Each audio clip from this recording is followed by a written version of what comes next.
सारे हिंदू आप ये समझ लीजिए, ये लोग मुस्लिम और हिंदू के बीच में दरार लेके आना चाह रहे हैं। रमजान में वो लोग अलग रूल फॉलो कर रहे हैं और जब तक श्री राम नवमी आया अलग रूल फॉलो कर रहे हैं। आप वो हिंदुओं को भड़काना चाह रहे, हिंदुओं को कमजोर बनाना चाह रहे, हिंदुओं को दिल पे ठेस लगाना चाह रहे, वो दर्द देना चाह रहे हम लोगों को।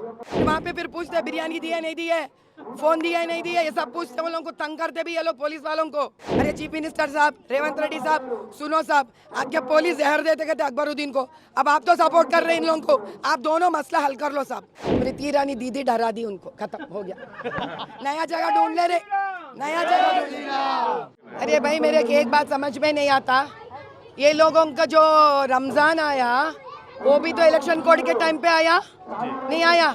मस्जिद बंद कर दी है क्या ये लोग? नमाज करने नहीं दिया वो लोगों को? तो फिर अभी राजा सिंह भैया का क्या है, उन्होंने अभी एमपी इलेक्शन में कंटेस्ट तक नहीं कर रहे, उनको इलेक्शन कोड कहाँ से है बताइए? क्यों नहीं करने दे रहे राजा भाई को? कई सालों से करते आ रहे उन्होंने। श्री राम नवमी का जो जुलूस उन्होंने निकालते, जो यात्रा उन्होंने निकालते, इसके वजह से हमारे हिंदुओं को एक प्रकार का यहाँ पे व्यक्तित्व है हमारा, यहाँ हम यहाँ जी पा रहे उसके लिए ही।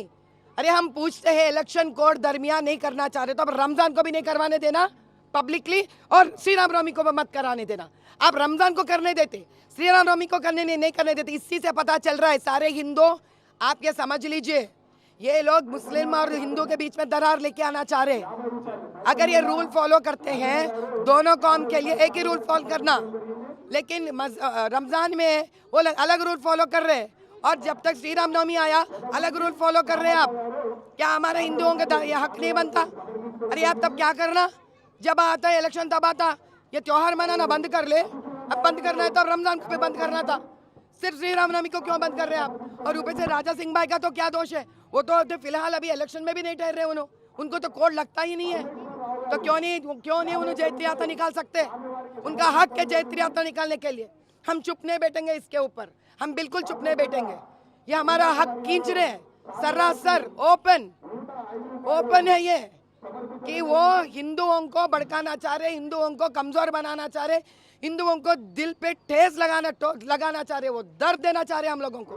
वो भी ऐसा साल में जब हमारा रामचंद्र का प्राण प्रतिष्ठापन हुआ है, ये साल करना चाह रहे हैं ये लोग। अगर हिम्मत है, सही है आप, तो फिर दोनों को निकाल दो आप, नहीं तो दोनों को देना चाहिए। एक को देकर दूसरे को नहीं देने पे क्या है आपका सोच विचार? क्यों कर रहे बे गलत काम? जेल जेल का कोई काम दाम नहीं है क्या? जेल वालों को बड़ा पड़ता हुआ जेल, लोग गलत काम करते रहते तो अब इनको लेके आए तो वीआईपी ट्रीटमेंट भी देना पड़ता, सरदर्द है पुलिस वाले को ऊपर से। तो फिर ये लोग गलत काम क्यों करना, जाके क्यों बैठना? फिर वहाँ पे फिर पूछते बिरयानी दी है नहीं दी है, फोन दिया है नहीं दिया, ये सब पूछते, वो लोगों को तंग करते भी ये लोग पुलिस वालों को। अभी जहर अभी उन्होंने जाने साहब, अभी इतने दिन पोलिंग बूथों के ऊपर यही पुलिस को लगाकर ये लोग जैसा चाहे वैसा ना चाहे, अभी इन्हीं पुलिस के ऊपर ये लोग बात डाल रहे कि जहर देते बोलकर। अभी इनके पुलिस के बीच के मामले आई है, अभी यहाँ के अपना कौन बोलता, अपना चीफ मिनिस्टर ही जवाब देना। अरे चीफ मिनिस्टर साहब, रेवंत रेड्डी साहब, सुनो साहब, आपके पुलिस जहर देते कहते अकबरुद्दीन को, अब आप तो सपोर्ट कर रहे हैं इन लोगों को, आप दोनों मसला हल कर लो साहब। महादेव जी, एक सवाल, राहुल गांधी जी अमेठी लड़ते थे और अभी वायनाड लड़ रहे हैं, तो अभी जब उनको सवाल पूछा गया था तो वो कहे, मतलब आप वायनाड क्यों जा रहे हैं बोल के सवाल पूछा गया था, तो वो कहे कि हम ये बीजेपी का सवाल है और हम जब पार्टी की डिसीजन लेते हैं तो हम जाके लड़ रहे हैं वायनाड से बोल के वो कह रहे हैं। इस पर आपका क्या कहना है? नहीं, वायनाड से राहुल जी जो लड़ रहे हैं अमेठी से ना लड़ते हुए, यही ना आपका सवाल? और जब सवाल इन्हें हमारा स्मृति ईरानी दीदी डरा दी उनको, खत्म हो गया, नया जगह ढूंढ ले रे, नया जगह ढूंढ ले। अब उसके बाद वहाँ पे भी हार जाते, तीसरी जगह ढूंढ लेते।